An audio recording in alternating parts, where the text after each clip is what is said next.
Wanted to, while we're sort of in between this, to show you that we have heard from both Ross and Lucie about their perspectives on metamorphic petrology, but we also polled the community through the Mineralogical Society of America email list and got the community perspective on what they think future directions of petrology are. And so I've sort of modified Ross's diagram.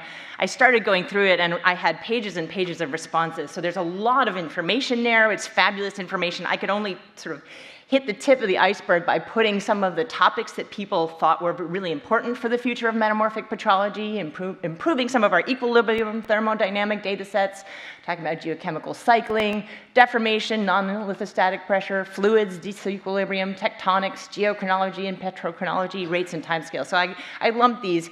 The detailed information's on this website. I'll send out something on the MSA listserv. But we hope that this would sort of act as a bit of a catalyst for the community to talk about its future directions. Obviously, we can't do that in the next 15, 20 minutes, but we hope that this conversation will continue beyond today. So we'll open up the floor for anybody who has thoughts or questions for our speakers.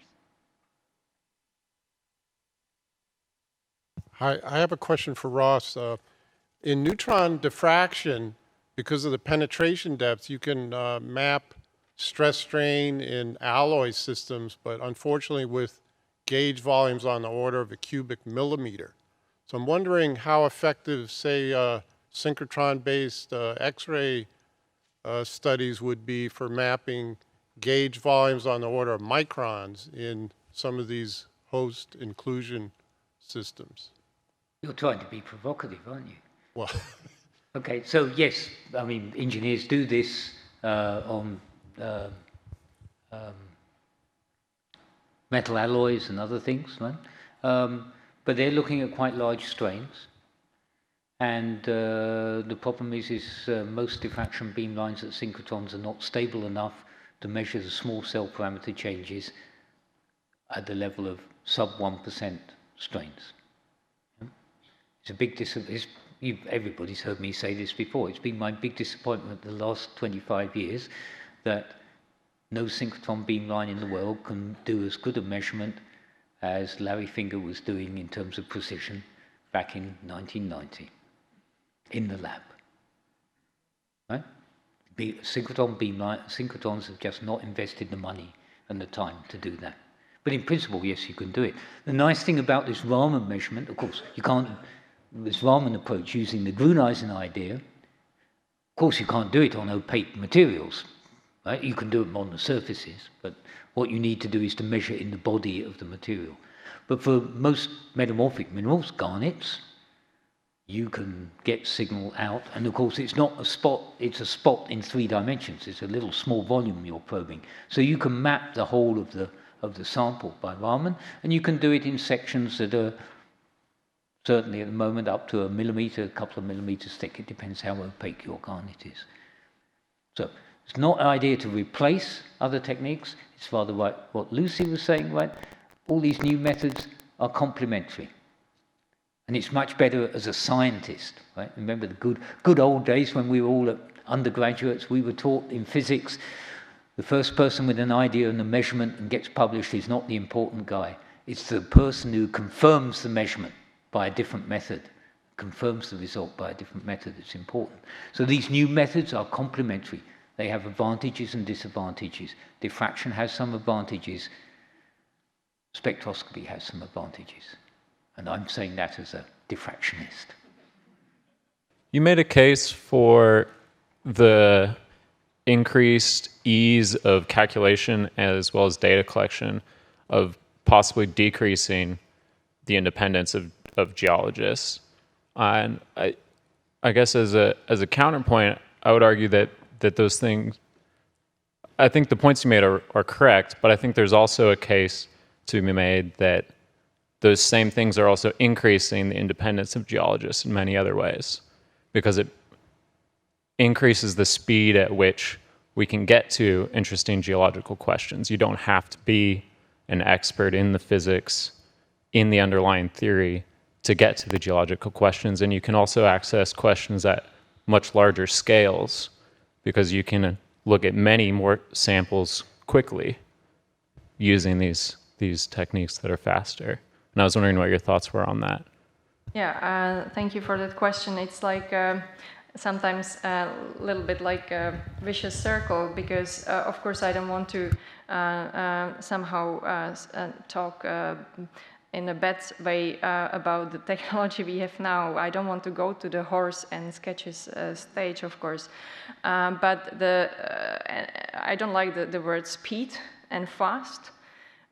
Because it really, what is, and first of all, what I meant by the independence in research is that we are, as a metamorphic geologist, we are told by somebody else that we need this, calculate this, and then they can substitute us because everybody can press the button and do the calculations.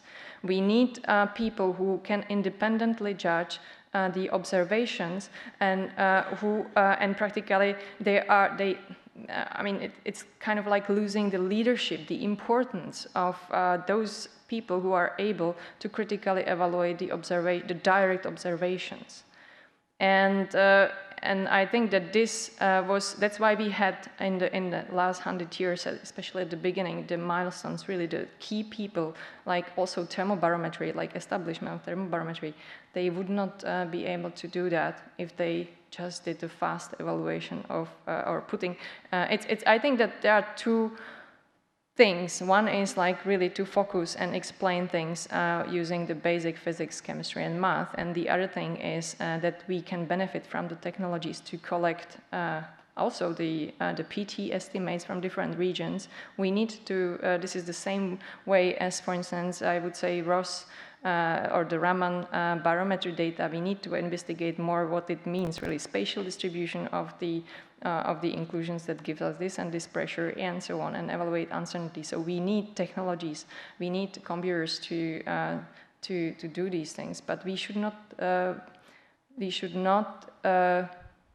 lose the independence of the research. It means that we should not finish in the way that somebody else would tell us, do this for me because I need it. We say, no, we are the ones that we can read the rocks, and we can practically use certain physics, certain methods to bring interpretations. And this is what I think it's important, because a few weeks ago I talked to the physicist who is working on lithium batteries, and he actually was interested in our coupled diffusion and intracrystalline deformation model, because they are also struggling with these problems. So it means that it's coming from the geology, and we can influence, if we do these things carefully and not fast, then we can contribute also beyond geosciences, and this would still keep us going. Thank you very much. I just would like to expand a little bit. We can also contribute in the applied sciences as well. If we think, for example, of nuclear waste, these expansions, we can see them when materials go metamorphic, and we have to know this for the prediction of the materials in the future, especially if we talk about millions of years timescale. So it has a direct application, it's very important, and geologists can have major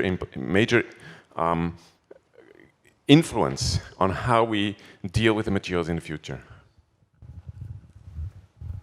Yeah, just comment. I agree absolutely, but in order to make the applications, to transfer our knowledge and understanding, and to in fact analyze stress and strain in rocks, we need material properties of crystal structures. And we don't have that data. It's very expensive and time-consuming to produce it, and you can't get funded to produce it because it's not exciting. Feldspars, just one example, because they're my favorite mineral, right? Until 3 years ago, we did not know the elastic properties of feldspars at room temperature and pressure. After 100 years of being able to measure elastic properties, okay? We don't know the elastic properties of any mineral reliably at crustal pressures and temperatures. So everything we're doing down there in terms of anisotropy is complete guesswork. And until we have those properties, we can't address the technology questions either. We need the same properties. Probably we're better off in technology because physicists have measured these properties. But there needs to be a new investment in basic science and basic understanding. Because otherwise, we're building a house of cards on a foundation made of liquefied sand. I just add a bit to that, if I can. It's also like not only experiments, but also really the physics. And because the processes are coupled, it's chemomechanical coupling. And if you, for instance, with the nuclear waste, or there was an example of this CO2 sequestration problem in close to Norway in the North Sea, they put CO2 below because the engineers and the guys who are studying it, they study it either from mechanical point of view or from chemical point of view. But the processes are coupled, and what happened that the CO2 didn't stay there, and in 5 or I don't know how many years, it went up because it reacted with surrounding, and so it means that we need to investigate also the basic physics. And the geologists, they have or the metamorphic geologists, they have the capacity, they have the potential to do that. But it's still to be developed. And it's exactly, we can collaborate with those people who are doing nuclear waste, CO2 sequestrations, and the geothermal energy.